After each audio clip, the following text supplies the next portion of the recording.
నరసాపురం మండలం పితానీవారి మెరక గ్రామంలో బుధవారం శ్రీ భక్తాంజనేయ స్వామి వారి విగ్రహ ప్రతిష్టాపన కార్యక్రమాన్ని గ్రామస్తులు ఘనంగా నిర్వహించారు. ఈ కార్యక్రమానికి ముఖ్య అతిథులుగా Andhra Pradesh BC corporation chairman Kudupudi Satyababu, Narasapuram మాజీ మంత్రి కొత్తపల్లి సుబ్బరాయుడు విచ్చేశారు. వారిని గ్రామస్తులు ఆలయ గౌరవ మర్యాదలతో సత్కరించారు.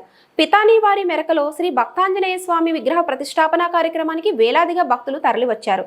వేద పండితుల మంత్రోచ్చారణలతో 60 మంది దంపతులతో శ్రీ భక్తాంజనేయ స్వామి వారికి పూజా కార్యక్రమాలు నిర్వహించారు. ఈ సందర్భంగా మాజీ మంత్రి కొత్తపల్లి సుబ్బారాయుడు దంపతులను ఆశీర్వదించారు. ప్రజలు కోరిన కోరికలు నెరవేరే విధంగా భక్తాంజనేయ స్వామి అనుగ్రహం కలగాలని, ఆ స్వామివారి కృపా కటాక్షాలు ఎల్లప్పుడూ మెండుగా ఉండాలని ఆశీర్వదించారు.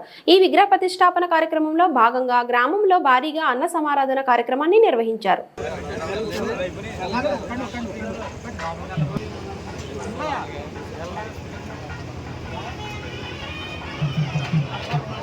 సంవత్సరాలు తరగకుండా ఉంటుంది. 2000 సంవత్సరాలు బ్రహ్మలోకంలో వచ్చేది ఉంటుంది. ఆ భూలోకంలోకి శాశ్వతమైన బ్రహ్మగారి లోకంలో, సత్యలోకంలో, వైకుంఠంలో పొందుతారట. అంతేకాకుండా సువర్ణదానం, యజ్ఞయాగాదులు చేసిన ఫలితం ఇవన్నీ కూడా కన్యా చేస్తే మానవ కన్యాదానం తెలియలేదు. త్రిశక్త స్వరూపుడు మహాకాళి, మహాలక్ష్మి, మహాసరస్వతి, త్రిశక్తి స్వరూపిణి, మహాలక్ష్మి స్వరూపమైన సీతాదేవిని, నారాయణ స్వరూపమైన రామచంద్ర స్వామి వారిని కన్యాదానం చేస్తున్నారు.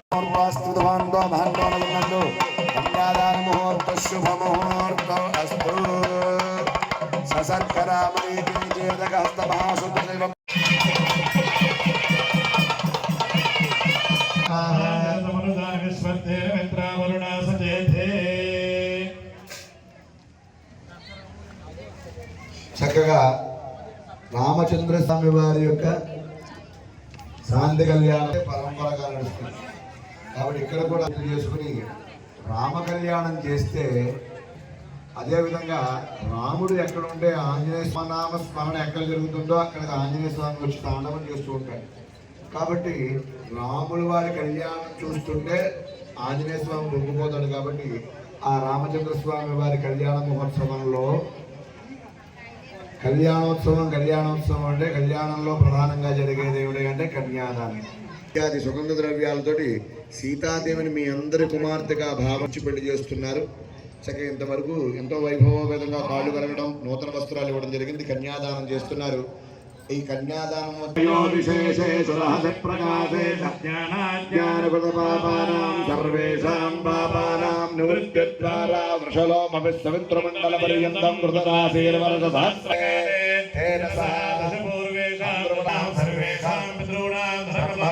నివాససిద్ధ్యర్థం, విష్ణులోకే నివాససిద్ధ్యర్థం, శ్రీమత్ పరమశివలోకే నివాససిద్ధ్యర్థం. ఎవరైతే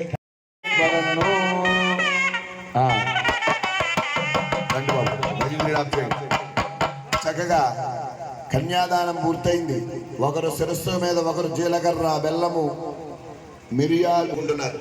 ఒకరు భాగ్యరేఖలు కలిగిన చేతిలో ఈ జీలకర్ర బెల్లం పెట్టుకుని ఇంకొకరు శిరస్సు మీద పెట్టుకోవాలి. ఏ శిరస్సు మీద ఎందుకు పెట్టుకోవాలి, చేతిలో ఎందుకు పెట్టుకోవాలి?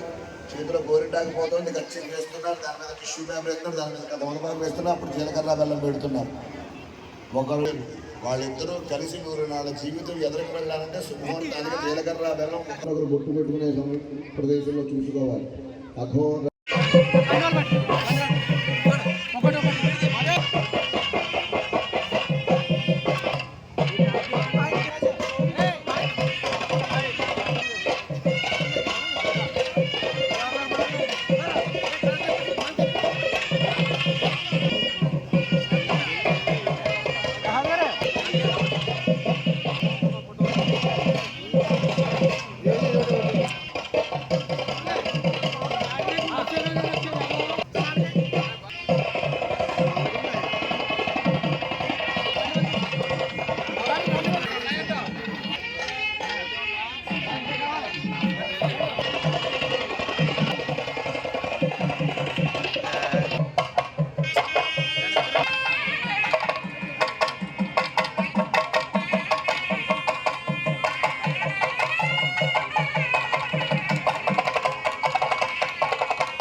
చేస్తున్నారు. అందరూ కూడా మనసులో ఓం రామచంద్రాయ నమః అని చెప్పి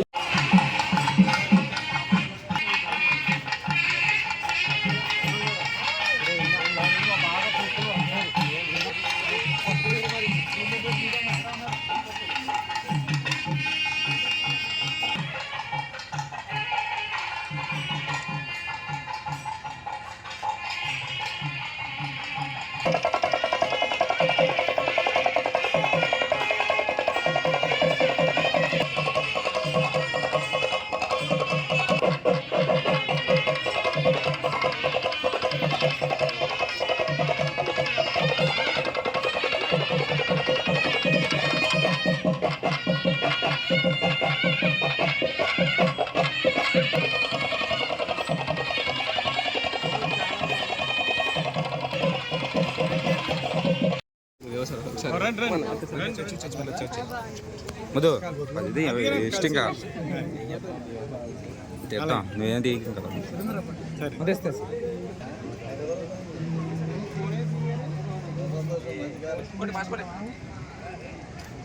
ఓకే అన్న సమారాధన ప్రారంభమైంది. కావున ఎవరైనా ఉంటే అక్కడికి వెళ్ళవలసింది కోరుతున్నా. భక్తులకు విజ్ఞప్తి, ప్రతిష్టాగా